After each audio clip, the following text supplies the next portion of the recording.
नमस्कार दोस्तों, कैसे आप सब लोग। जय हिंद। और अभी बज रहे हैं आई थिंक सो 1:30 1:30। इतनी गर्मी है ना, क्या बताऊँ कसम से। पूरा कॉलेज खाली हो रखा है, पूरा कॉलेज खाली हो रखा है। इतनी गर्म हवा चल रही है, बाहर जाने का भी मन नहीं कर रहा थोड़ी देर बाद में।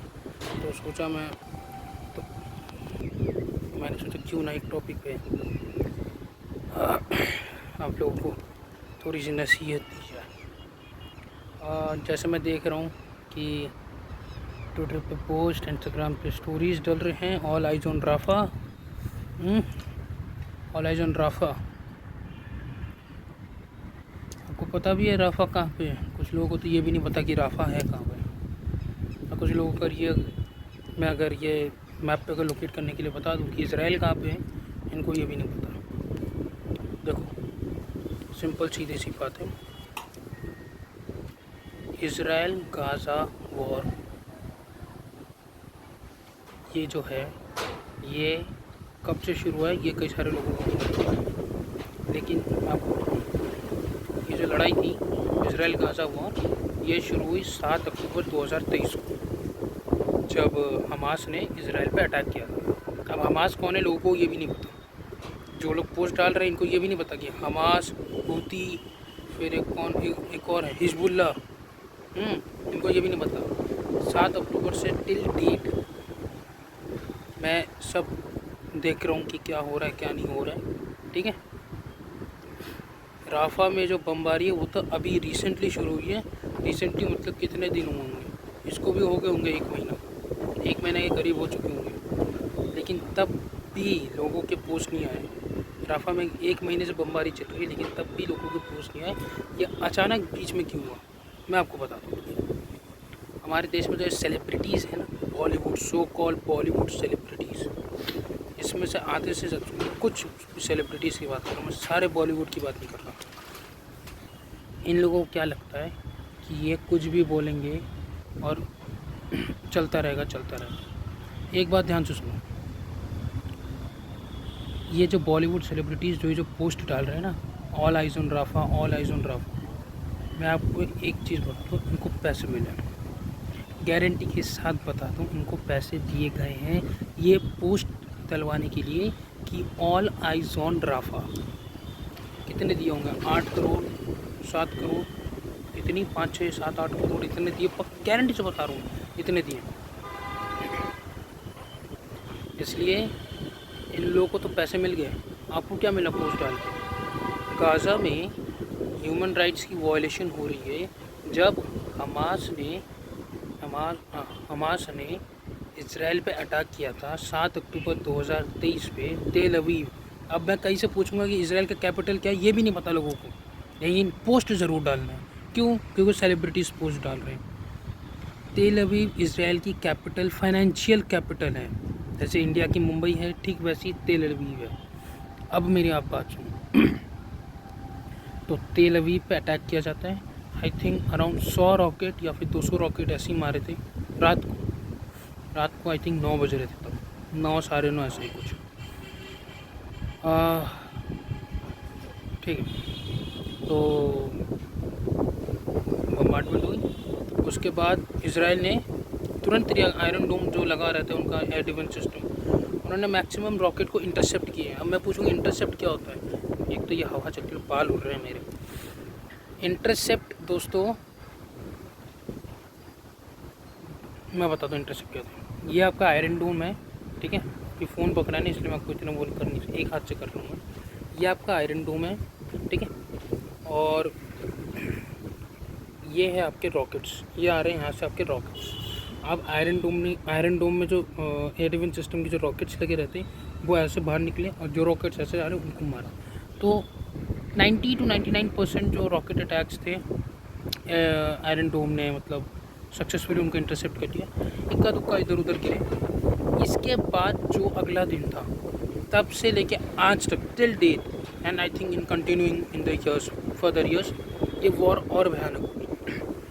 अब मैं ये बताता हूँ कि ये जो पूरा जो ये है हूती, हमास और हिजबुल्ला, ये किन के पाले हुए पिल्ले हैं मैं आपको बताता हूँ। रुको, पहले ये क्लियर करता हूँ, ठीक है। ये हुआ कि इंटरसेप्ट किए। उसके बाद फिर भाई साहब इतनी तेज, लेकिन हवा ठंडी चल रही है यार। मैं तो टीन के सेट के ऊपर बैठा, पता चले टीन मेरे ऊपर ही गिर जाए। वहाँ पे वो हिल गया है, लेकिन हवा अच्छी आ रही है सही में, पेड़ों का फ़ायदा दिखा। ये पेड़ है, इतनी गर्मी है चारों तरफ, आप देख रहे हो ग्रीनरी ग्रीनरी ग्रीनरी ग्रीनरी। चारों ये गिरा है अभी तो फ़िलहाल, ये पूरी ग्रीन यहाँ पे। तो मैं इसलिए बोलता हूँ कि पेड़ बचाओ। ये जो गर्मी हो रही है ना, इतनी ग्लोबल वार्मिंग, ये सब इसकी वजह से। पेड़ मत काटो यार, पेड़ को बचाओ, पेड़ को पानी दो, हो सके तो पेड़ लगाओ। इसके लिए अलग से वीडियो डालूंगा मैं। चलो खैर, continue coming back to the topic. तो हुआ क्या कि अगले दिन फिर इसराइल ने ठोका। फिर क्या हुआ, लेबनान में एक आतंकवादी ग्रुप है हिजबुल्ला। अब ये जो हिजबुल्ला है इसको पालता है ईरान। अब आप देखो कनेक्शन कहाँ कहाँ से जुड़ते हैं। अब मैं आऊँगा ईरान के प्रेसिडेंट को जो मारने वाली जो थ्योरी में, उसको भी आऊँगा मैं, जल्दी जल्दी करता हूँ। हिजबुल्ला पाला हुआ पिल्ला है ईरान का, और ईरान कट्टर दुश्मन है इसराइल का। वैसे भी ईरान की किसी से बनती नहीं है, क्योंकि वो अपने आप को खलीफा समझता है। जो टाई पहन के साथ गर्मी लग रही है, क्या नाम है, हाँ। तो ईरान अपने आप को जो मतलब वहाँ जो एरिया है, उस एरिया का अपने आप को दादा समझता है, समझ लो। जैसे चीन समझता है अपने आप को चाइना सी जो है आपका उस सामने, वहाँ पे इंडो पैसिफिक जिसको आप बोलते हो, वहाँ पे। तो चाइना वहाँ पे अपनी दादागिरी दिखाता है, ईरान अपनी हाथ वो तो दिखाता है। खैर ईरान सोचता है। और मैं आपको एक और बात बताता हूँ। उसके बाद लेबनान से हिजबुल्ला ने रॉकेट मारने शुरू किए, तो इजराइल ने फिर लेबनान पे अटैक करना शुरू किया। पहले रिहायशी इलाकों पे नहीं मारा, ठीक है। तो पहले जो हुती का जो अटैक हुआ था वो होता गाज़ा से। मैं आपको बताता हूँ, वो हुआ था गाज़ा से, और ये प्री प्लान्ड अटैक था। इसमें कौन कौन शामिल था, चाइना और ईरान, ये दोनों लोग शामिल थे। मैं आपको बता रहा हूँ, आपको भरोसा नहीं आता, आप थोड़ी बहुत और रिसर्च करिए अपनी, उसके बाद मुझे डीएम करना, फिर कमेंट करना, जो भी करना है करना, ठीक है। तो गाज़ा से ये तो लड़ाई शुरू हुई, यहाँ से शुरू। 7 अक्टूबर 2023 was a terrorist attack, was a terrorist attack, was a genocide. तब किसी ने नहीं कहा कि हुती ने क्यों मारा इसराइल को बेवजह। जब पता है कि इसराइल की ये नीति है, कोई हमें छेड़ेगा हम उसे छोड़ेंगे नहीं, तुम हमारे एक मारोगे हम तुम्हारे 1000 लोग मारेंगे। ये इसराइल की नीति है कि तुम हमारे एक मारोगे हम तुम्हारे 1000 मारेंगे, ठीक है। ये है। तो वॉर शुरू हुई, शुरू होते होते अब यहाँ पे हिजबुल्ला की एंट्री हो गई। अब हुती की कहाँ से एंट्री हुई, अब यमन आता है इस देश में। ईरान इनडायरेक्टली जुड़ा, यमन और हुती डायरेक्टली जुड़ा, ठीक है। और इधर से आपका लेबनान, और इधर से आपका गाज़ा, पैलेस्टीन मान लो, जो भी कहना आप लोगों ने। हुआ कितने देश हो गए, पैलेस्टीन, ईरान, लेबनान और यमन, 4 देशों ने अटैक किया। इनडायरेक्टली कहूँगा मैं, यमन को मैं इनडायरेक्टली नहीं कहूँगा, ईरान और लेबनान को मैं कहूँगा। खैर ये हुआ। उसके बाद फिर आपका, हाँ ठीक है, उसके बाद फिर आपका ये हुआ, यमन से फिर हुती ने अटैक किया। अच्छा, अब इसराइल को बचाने के लिए अमेरिका ने अपने वॉरशिप्स भेज दी। Interesting story. अब अमेरिका भी कूद गया। तो 5 देश हो गए, लेबनान, ईरान, पैलेस्टीन मतलब गाज़ा जो भी कहना है, यमन 4, और कौन है, अमेरिका। अमेरिका कूद गया, 5 देश हो गए। अमेरिका के साथ साथ फ्रांस और ब्रिटेन 7 देश कूद गए, ठीक है। मिडिल ईस्ट में एक वो बन गया, अब एपिक सेंटर बन गया वॉर का। अब ये सब अपने अपने में लड़े जा रहे हैं, ठीक है। अब मैं आपको बताता हूँ, ये हो गई एंट्री। अब हुती ने क्या किया, हुती ने इसराइल पे मारा, यहाँ से लेबनान से हिजबुल्ला ने मारा, गाज़ा से तो वो हमास मार ही रहा है। अब अगर इसराइल की जो आर्मी की जो ऑपरेशन है, अगर वो देखना आप यूट्यूब पे जाके देख सकते हो, वो लोग यहाँ कैमरा लगा के, हेड कैम लगा के सारे रिकॉर्ड करते हैं। ये कुत्ता मुझे देख रहा है कि मैं क्या कर रहा हूँ, देखो जैसे ही कैमरा किया भाग गया। अभी इतनी देर से मेरे को देख रहा था। खैर, तो ये हुआ। उसके बाद फिर अब अटैक्स हुए। पहले तेल अवीव पे अटैक हुआ, फिर इसराइल के कई सारे शहरों पे अटैक हुआ। फिर इसराइल ने क्या किया, फिर इसराइल ने जवाबी कार्रवाई करना शुरू कर दी। पहले इसराइल की आर्मी जवाबी कार्रवाई कर रही थी, अब एयरफोर्स भी उसमें उतर चुकी है, जिसको इसराइल डिफेंस फोर्सेस IDF कहते हैं शॉर्ट फॉर्म में। तो IDF ने दे दनादन इनकी कर दी। ईरान स्टेटमेंट देता है कि इसराइल को ख़त्म कर देंगे। अब मैं आता हूँ इब्राहिम रईसी की जो बात है, मैं उस पर आता हूँ। अभी ये टॉपिक क्लियर हो गया, इतना तो पार्ट क्लियर हो चुका होगा कि वॉर कैसे शुरू हुआ और ये सब कैसे हुआ। तब किसी ने नहीं कहा कि जेनोसाइड हो रहा है इसराइल में, इसराइली लोगों को क्यों मार रहे हो। इसराइल ने तो कुछ करा ही नहीं था भाई। इसराइल ने क्या किया था, वो तो शांत बैठे थे। They were in peace, they were enjoying their life, they were in peace. उन्होंने तो नहीं कहा कि आज चल ईरान तेरे को ठोकता हूँ, मज़ा कर रहा है, मन कर रहा है मेरे को कि कुछ लड़ाई वड़ाई हो नहीं रही, तो एक पैनिक से क्रिएट करते हैं। आ गाज़ा तेरे को ठोकता हूँ, आ यमन मैं तेरे को ठोकता हूँ, आ लेबनान मैं तेरे को ठोकता हूँ। उनको क्या मतलब था भाई, उनको कोई मतलब था ठोकने से। चलो अब मैं आता हूँ, अच्छा रईसी की मैं बाद में आऊँगा। एक टॉपिक याद है, कार्गो शिप्स, ये मेन है, ये किसी को नहीं पता होगा, बहुत कम लोगों को जो इंटरेस्टेड है जियो पॉलिटिक्स में नहीं पता होगा। कार्गो शिप जो है, जो वहाँ पे रखी थी, जो वहाँ से जा रही थी सुएज़ कैनाल और वहाँ से जो जा रही थी, हूती ने उन कार्गो शिप्स को टारगेट करना शुरू कर दिया, except few countries like China और जो सपोर्ट कर रहे थे। ठीक है, अब उनके कार्गो शिप्स को टारगेट करना शुरू कर दिया। अब ये लोग थोड़े और अलर्ट हो गए। अब जैसे ही कार्गो शिप्स को टारगेट करना शुरू किया, अमेरिका आ गया, फ्रांस आ गया, यूके आ गया। यूके मतलब ब्रिटेन, यूनाइटेड किंगडम, जो भी कहना है अपने, इंग्लैंड, जो भी कहना है, ये सब आ गए गोरी चमड़ी वाले। और फिर आपका इन लोगों ने फिर हूती को मारना शुरू किया। तो अमेरिका ने जो हैवी बॉम्बार्डमेंट किया यमन पे, तब किसी ने नहीं कहा कि America has done A genocide. तब क्यों नहीं कहा ऑल आइज ऑन अमेरिका, क्यों नहीं कहा ऑल आइज ऑन यमन, क्यों नहीं कहा, कहना चाहिए था ऑल आइज ऑन यमन, नहीं कहा, क्योंकि तब कुछ इतना फ़र्क नहीं, अमेरिका के खिलाफ बोलने की तुम्हारी हिम्मत ही नहीं है। आज ये जो सेलिब्रिटीज़ हैं जो ये पोस्ट कर रहे हैं, तुम्हारी औकात है इसराइल के खिलाफ, इसराइल के खिलाफ तुम बोल रहे हो, लेकिन अमेरिका के खिलाफ तुम बोल के दिखाओ। चाइना के खिलाफ तुम, चाइना को क्यों नहीं बोलते भाई। जब चाइना ने गलवान में अटैक किया, जब चाइना ने पठानकोट में अटैक किया, तब किसी ने नहीं कहा all eyes on China, what China will do. अभी चाइना ने रिसेंटली, अभी चाइना ने सिक्किम में अपने 5th generation J-22 fighter jets को लगाया, रिसेंट की बात करें। तब किसी ने नहीं कहा कि चाइना हमारे बॉर्डर्स के आसपास क्यों ये सब कर रहे हैं। चाइना अपनी नेवी को अभी ताइवान के पास भेज चुका है ताकि वो ताइवान को कब्ज़ा करे। PLA रेडी है ताइवान पर अटैक करके कब्ज़ा करने में। आई थिंक 72 आवर्स में वो लोग पूरे ताइवान को कब्ज़ा कर लेंगे।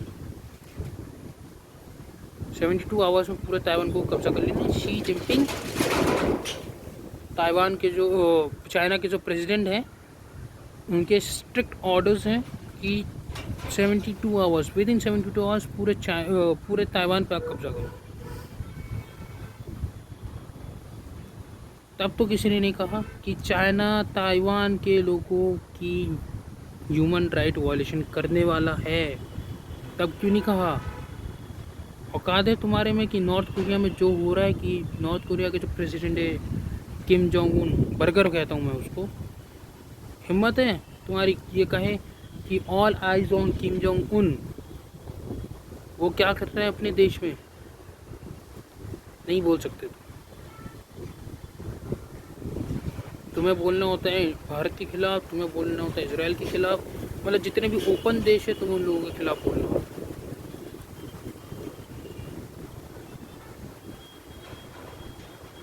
सॉरी दोस्तों, हवा बहुत तेज़ चल रही है, लिटिल बिट ऑफ पॉज, उसके बाद मैं कंटिन्यू करता हूँ। चलो ठीक है, ज़्यादा ही तेज़ हवा चलने लग गई।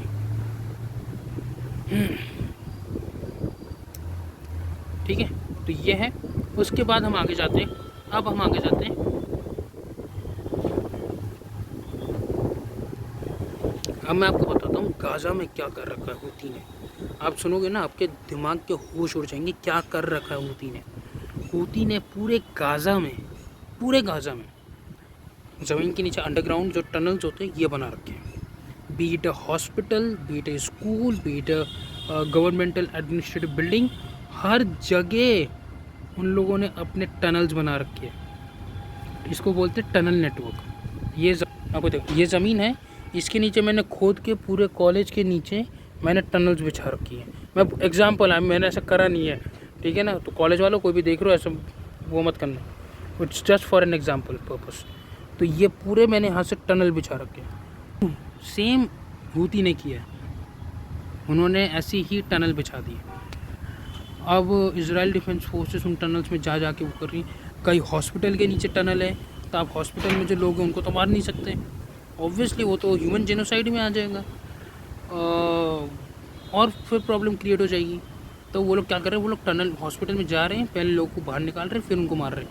ये लोगों ने अपने हॉस्पिटल के अंदर भी, ये लोग इतने बदतमीज़ हैं, इन लोगों ने हॉस्पिटल के अंदर भी अपने बेसेस बना रखे हैं।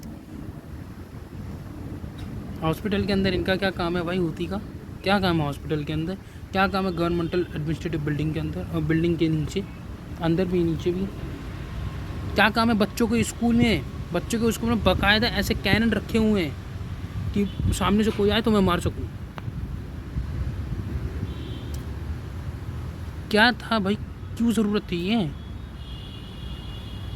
कोई मतलब नहीं था इस बात का, कोई सेंस नहीं है इस बात का, लेकिन इन लोगों ने कर रखा है। फिर ये लोग बोलते हैं कि हमें मार दिया। अरे भाई जब तुमने पहले शुरू किया तो तुम्हें क्यों ना मारे, अब तुम्हें हर जगह ढूंढ के मारेंगे। आपको पता है इसराइल की जो खुफिया एजेंसी मोसाद, आई थिंक ये युगांडा में एक बार कोई मैच हुआ था, आई थिंक सर, मेरे को याद नहीं, बहुत पुरानी बात है, बहुत पुरानी का, तब तो मैं पैदा ही नहीं हुआ था, ये तो मेरे को पता चला कहीं से। युगांडा में एक बार फुटबॉल मैच था, तो फुटबॉल मैच में क्या हुआ कि कुछ इजरायली प्लेयर को आई थिंक किडनैप किया था या फिर मार दिया था। मोसाद ने पूरे 10 साल ढूंढ के एक को ढूंढ के मारा है, एक को। देयर सिक्योरिटी इंटेलिजेंस इज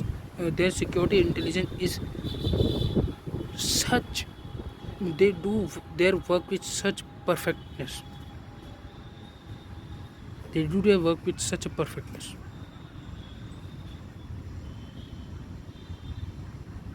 और ये जो चीज़ है ना मोसाद को सबसे अलग बनाती है। अब मैं आता हूँ इब्राहिम रईसी का जो हेलीकॉप्टर क्रैश हुआ, जो कि ईरान के भूतपूर्व राष्ट्रपति हो गए अभी, जो पहले थे, उनका जो हेलीकॉप्टर क्रैश हुआ, इसमें भी हाथ यूएस की खुफिया एजेंसी CIA का फुल फॉर्म भी बता देता हूँ मैं, आप लोगों को वो भी नहीं पता होगा, सेंट्रल इन्वेस्टिगेशन एजेंसी, इसराइल की जो मोसाद है। ये मैं बता नहीं रहा हूँ, ये सब लोगों को पता है, एक कॉमन सेंस होती है सबके पास कि ये लोग कर सकते, बस क्या है क्लूज़ नहीं मिले, ठीक है। अब अगर ये बात आती है सामने कि मोसाद और CIA ने मिल के किया है ये सिर्फ, तो ये मैं आपको बताऊँ मोसाद और CIA ने सबसे ज़्यादा टाइम किस पे स्पेंड किया होगा, इब्राहिम रईसी को मारने के प्लान में नहीं किया होगा। प्लान तो वो आइडिया आया, प्लान यू बन गया, बस एग्जीक्यूट करो। इन लोगों ने सबसे ज़्यादा टाइम लगा होगा अपने उंगलियों के निशानों को साफ करने में, मैं बता रहा हूँ, समझे। इन्होंने अपना सबसे ज़्यादा टाइम अपने उंगलियों के निशानों को साफ़ करने के लिए लगाया। और ये जो बात है, ये बात कोई मतलब वो वाली बात नहीं है। देखो ये इसे कहते हैं परफेक्टनेस वर्क करना, ताकि किसी को भी शक ना हो। इब्राहिम रईसी को मारने में कितना टाइम लगा होगा उन लोगों को, मारने के प्लान बनाने में कितना टाइम लगा होगा, हार्डली 3 घंटा 4 घंटा 5 घंटा, इससे ज़्यादा नहीं। बट उंगलियों के निशान को इतनी बारीकी से साफ़ किया हुआ उन लोगों ने कि मैं क्या बताऊँ, मिले ही नहीं। खैर ये हो गया। अब मैं फिर से राफा पे आता हूँ। ये मैंने पूरी स्टार्टिंग से स्टोरी बताई है कि क्या क्या हुआ है, क्या क्या नहीं हुआ है। अब मैं ये जो सेलिब्रिटीज़ ने जो ये जो हरकतें करी है ना, सो कॉल्ड बॉलीवुड सेलिब्रिटीज़ कुछ जो हैं, मैं उन लोगों को साफ साफ कहना चाहता हूँ। एक का नाम शायद से मेरे को याद आ रहा है, आई थिंक आलिया करके कोई है मैडम जी, जो कि स्कूल ड्रॉप आउट है। एक तो आप स्कूल ड्रॉप आउट हैं, ऊपर से आप जियो पॉलिटिकल चीज़ों पे पोस्ट डाल रही हैं। एक बात ध्यान से सुनिए, हमें इंडिया की जियो पॉलिटिकल जो आज जो लेवल है, हम उसको नीचे नहीं लाना, ठीक है। या तो फिर आप इंडियन सिटीजनशिप को छोड़ के बाहर जाके कुछ भी करना करिए। आप इंडिया में रहते हुए इंडिया की तरफ से, मतलब एज ए इंडियन, क्या बोलते हैं इसको, NRI या कुछ भी बोलते हैं, एक चीज़ बोलते हैं NRI, I think so, correct करना अगर मैं गलत बोल। आप ऐसे कमेंट मत करिए, नॉट शी, मैनी, मैं उन सबको बोल रहा हूँ जिन्होंने ये हरकतें की, स्पेशली मेरे ग्रुप में भी किसी ने ऐसे किया है, मैंने देखा है। ऑल आइज ऑन राफा, अंधाधुंध कर दिया। इसराइल में लोग मर रहे हैं, वो इंसान नहीं है। इसराइल में जो लोग मर रहे हैं वो इंसान नहीं है। पैलेस्टीन में जो, गाज़ा में जो लोग मर रहे हैं, स्पेशली इन राफा, वो इंसान है, वो इंसान है। उनके लिए ह्यूमैनिटी एग्जिस्ट करती है, इसराइल के लोगों के लिए एग्जिस्ट नहीं करती। सेम गोस और पाकिस्तानी में जो हिंदूस रह रहे हैं, उनके लिए ह्यूमैनिटी नहीं है, वो तो हिंदू है यार, उनके लिए क्या ह्यूमैनिटी है, क्या है, वो तो काफिर है ना, वो तो काफिर है, सिंपल सी बात है। उनके लिए ह्यूमैनिटी एग्जिस्ट नहीं करती, ह्यूमैनिटी हमारे लिए एग्जिस्ट करती है। हमें कुछ करोगे तो हम तुम्हारे को छोड़ेंगे, लेकिन जब हम कुछ करेंगे तुम्हें, तो तुम हमारे ऊपर जवाबी कार्रवाई नहीं करोगे। यही इन लोगों की पॉलिसी रही है। सेम गोस फॉर पाकिस्तान, वो करेंगे कुछ हमारे ऊपर तो हम कुछ ना करें, लेकिन हम अगर उनको कुछ कर दे, एग्जाम्पल देता हूँ, सर्जिकल स्ट्राइक, 1971 वॉर, 1999 वॉर, वैसे तो ये इन्हीं लोगों ने शुरू किया था, खैर फिर भी 1971 वॉर में हम खुद ही होते थे। तो 1971 वॉर और ये सर्जिकल स्ट्राइक, अगर हम कुछ करें किसी और को बचाने के लिए, हमारे इंटरेस्ट को बचाने के लिए, हमारे कंट्री को सेफ रखने के लिए, तो तुम्हें बहुत दिक्कत होती है, हमारे लोगों को सेफ रखने तुम्हें बहुत दिक्कत होती है कि इंडिया ने कैसे जवाबी कार्रवाई कर दी है, इंडिया ने कैसे जवाबी कार्रवाई कर दी है। पर लाहौरिया, तुमको वहाँ की इतना मारूंगा ना, हवा निकाल दूंगा तोंद में से, खा के एकदम मोटे भैंस के, एकदम मोटी, eating and you are like big pigs, you are big pigs, किसी काम की नहीं। सुबह उठना है, इंडिया में परमाणु बम मारेंगे, सुबह उठना है, चाय पीनी है, इंडिया बहुत आग दिखा रहा है, इंडिया पे परमाणु बम मारेंगे। अबे तुम्हारी औकात है इंडिया पे परमाणु बम मारने की? हमें 150 करोड़ लोग हैं, वो एक कहावत है, 150 करोड़ लोगों ने अगर मूत दिया ना तो पूरा पाकिस्तान बह जाएगा, ये कहावत है एक। तो अपनी, ये तो है ही नहीं तो मैं बोलूँ क्या, ये तो शुरू से जब से बंटवारा हुआ तब से ब्लैंक है। यहाँ कुछ है नहीं, इसलिए तो यहाँ तोंद में भर रखा है सब कुछ, क्योंकि यहीं से चलाना है सब कुछ। कमिंग बैक टू राफा, तो राफा में जो हुआ देखो वो गलत है, ठीक है। इंटरनेशनल कोर्ट ऑफ जस्टिस ने भी कहा कि आप वॉर क्राइम कर रहे हो। रशिया क्या कर रहा है फिर? रशिया यूक्रेन में मार रहा है। औकात है तुम्हारी किसी में से भी सेलिब्रिटी या तुम में से किसी की, तो तुम रशिया के ऊपर बोल दो ऑल आइज ऑन रशिया, औकात है तुम्हारी?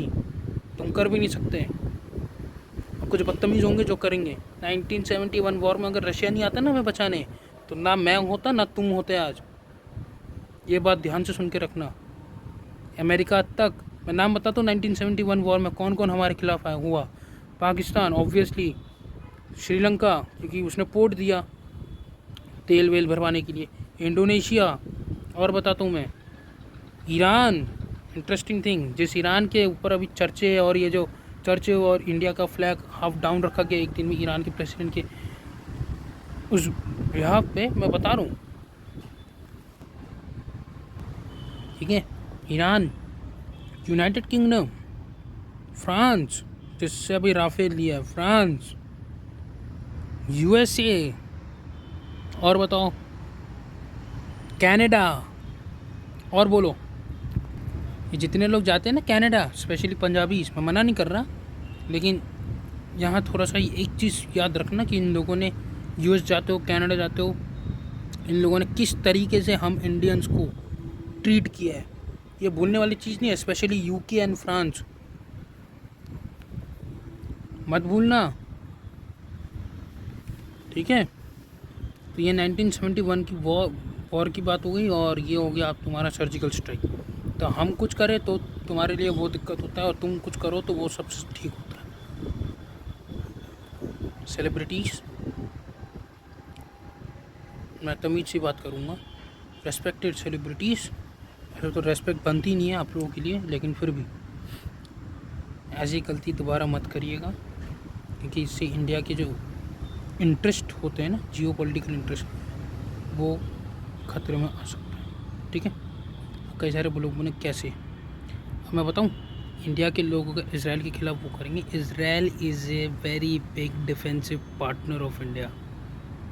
इसराइल ने मुंह फेर लिया ना यूँ, डिफेंस सेक्टर का बेड़ा गर्क हो जाएगा। भले ही हमारे पास तेजस है, जो भी है, टेक्नोलॉजी जो है ना, टेक्नोलॉजी हम अपनी अभी खुद की डेवलप कर रहे हैं, लेकिन पहले जो थी वो इसराइल ने दी थी। इसलिए 1999 वॉर में इसराइल ने हमारा साथ दिया था ड्रोन दे के, मत भूलना। वफादारी अगर किसी ने करी है तुम्हारे साथ, तो जब समय आता है ना, तब उसके साथ तुम्हें भी उसके साथ वफादारी करनी चाहिए, वरना उसका कोई मतलब नहीं बनता, ठीक है। और सेलिब्रिटी, बच्चों, स्पेशली यूथ, बच्चों, हाथ जोड़ के निवेदन है, ऐसे प्लीज़ हवा के साथ मत चलो। जिस चीज़ का मतलब नहीं पता पोस्ट मत करो। पहले अगर अंग्रेज़ी में लिखा है, अगर तुम्हें हिंदी समझ में आती, तुम्हें उसको हिंदी में कन्वर्ट करके देखो, और अगर तुम्हें हिंदी में भी नहीं समझ में आती, अंग्रेज़ी भी नहीं समझ में आती है, तो तुम उसका मतलब ढूंढो कि क्यों हो रहा है, ऑल आइज ऑन राफा क्यों हो रहा है, क्योंकि वहाँ जेनोसाइड हो रहा है, ठीक है। अब मैं एकदम पॉइंट टू पॉइंट बात करूँ, जेनोसाइड हो रहा है, लेकिन जब ये जेनोसाइड इज़राइल के साथ होता है, तब कोई नहीं लिखता है कि ऑल आइज ऑन गाज़ा या फिर ऑल आइज ऑन पैलेस्टीन, तब कोई नहीं लिखता है, तब सब चुप रहते हैं। आज 7 अक्टूबर 2023 से ये वॉर चल रहा है, आज याद आया तुम लोगों को ऑल आइज ऑन राफा? आज याद आया तुम लोगों को ऑल आइज ऑन राफा? क्यों भाई, अचानक से इतनी इंसानियत के प्रति प्रेम कैसे बढ़ गया तुम्हारा? बॉलीवुड वालों को पैसे मिले हैं, दबा के पैसे मिले हैं, इसमें कोई शक नहीं है। तुम्हें कुछ नहीं मिल रहा, तुम ऐसे हवा में भंड बन के घूमे जा रहे हो, पोस्ट करे जा रहे हो। बंद करो ऐसी चीज़ें, ठीक है। मैं बता रहा हूँ, ऐसी चीज़ें करना बंद करो,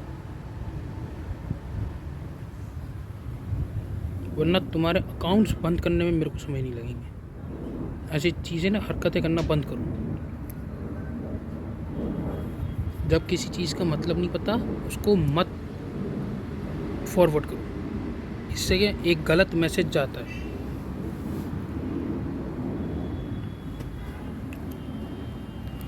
सो celebrity, students and all other people who are posting on Rafah, please stop it immediately, please stop it.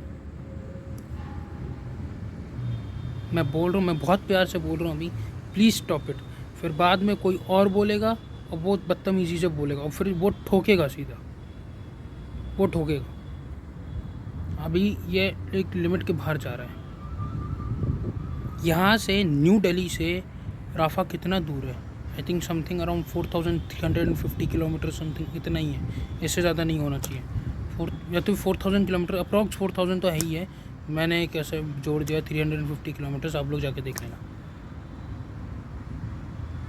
यहाँ बगल में पाकिस्तान, बांग्लादेश, अफ़गानिस्तान है, किसी को कोई फ़र्क नहीं पड़ा इतने सालों से। आज 75 या 76 ईयर्स हो गए इंडिपेंडेंस को, किसी को कोई फ़र्क नहीं पड़ा कि वहाँ पे नॉन मुस्लिम माइनॉरिटीज़ के साथ क्या हो रहा है। बेटे हिंदू, सिख, बुद्धिस्ट, क्या हो रहा है उनके साथ, जैन्स, क्या हो रहा है, किसी को कोई फ़र्क नहीं पड़ा। और आज तुम लोगों को अचानक से राफा के लिए दिल से प्रेम जाग गया।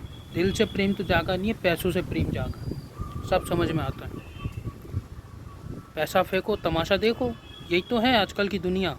पैसा फेंको, तमाशा देखो, तुम किसी को भी नचा सकते हो पैसे के दम पे।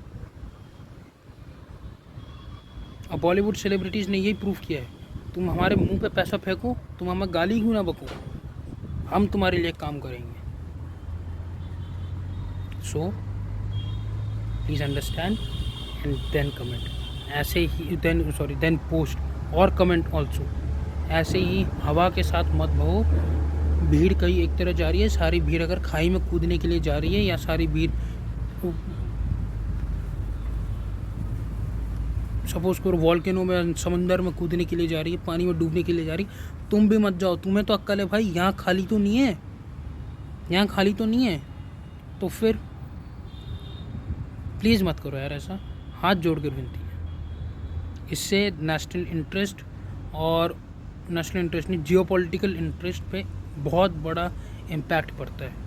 अब देखो आगे क्या होता है इजराइल और इंडिया के डिप्लोमेटिक रिलेशन में। आई डोंट थिंक कि कोई मतलब ऐसी कुछ होनी चाहिए, लेकिन फिर भी अगर ये कुछ ज़्यादा ही आगे हो जाता है तो आई थिंक कुछ हो सकता है। तो चलो, ये वीडियो एक समझाने के लिए था। आप लोगों ने गलती करी, ठीक है, कोई बात नहीं। सेलिब्रिटीज़ को तो छोड़ दो, उन लोगों ने तो पैसों के लिए जो करना है करते रहेंगे, लेकिन आप लोग प्लीज़ हवा के साथ मत बहो। ये जो है ना, हवा के साथ चलना, जहाँ हवा चली हम भी वहाँ चले, ठीक है, ये करना बंद कर दो। अक्ल है, पढ़ाई कर रहे हो, वो she is an school drop out, उसको छोड़ दो। स्कूल ड्रॉप आउट को इतनी इज्जत दे रहे हो, कभी खुद की इज्जत कर लो। सपोज करो किसी दिन मिलने का मौका मिल गया, you are more educated than her, you have completed your secondary, higher secondary education, and now you are going through colleges, now you are studying in college, and then you will to complete your undergraduation, then आगे भी अगर किसी को पढ़ाई करनी है, graduation, doctor and many more. Doctor मतलब वो वाला नहीं, हर एक सब्जेक्ट में एक डॉक्टरेट डिग्री मिलती है, जैसे लॉ में, पॉलिटिकल साइंस में, हिस्ट्री में, इकोनॉमिक्स में, जोग्राफी में, ऐसे मतलब इंग्लिश में भी हर एक सब्जेक्ट में मिलता है, बिजनेस मैनेजमेंट वगैरह वगैरह और भी सब्जेक्ट्स हैं। सो प्लीज़, म्यूज़िक में भी मिलता है, प्लीज़ हम समझ लो, प्यार से मैं बोल रहा हूँ, रिक्वेस्ट करके बंद करो प्लीज़। और मैं आपको कुछ नहीं कहना चाहता। अच्छा, वीडियो एंड करने से पहले एक बात मैं बता दूँ, ये तो होगी यहाँ पे कंप्लीट, ठीक है। चलो ठीक है, इसको यहाँ तक रखते हैं, अगली पार्ट में बताता हूँ। चलो, जय हिंद, जय भारत। आशा करता आप लोगों को वीडियो पसंद आई होगी, आप लोग समझ चुके होंगे। कुछ अगर गलती हुई होगी तो आप मुझे बता देना, कुछ सवाल जवाब होंगे आप मेरे से पूछ लेना, कोई बात नहीं, समय मिलेगा मैं आपको लिखित में जवाब दे दूँगा, या तो फिर ऐसे ही अगर समय मिले तो वीडियो बना के दे दूँगा, आज जैसे मेरे को समय मिला। चलो, जय हिंद।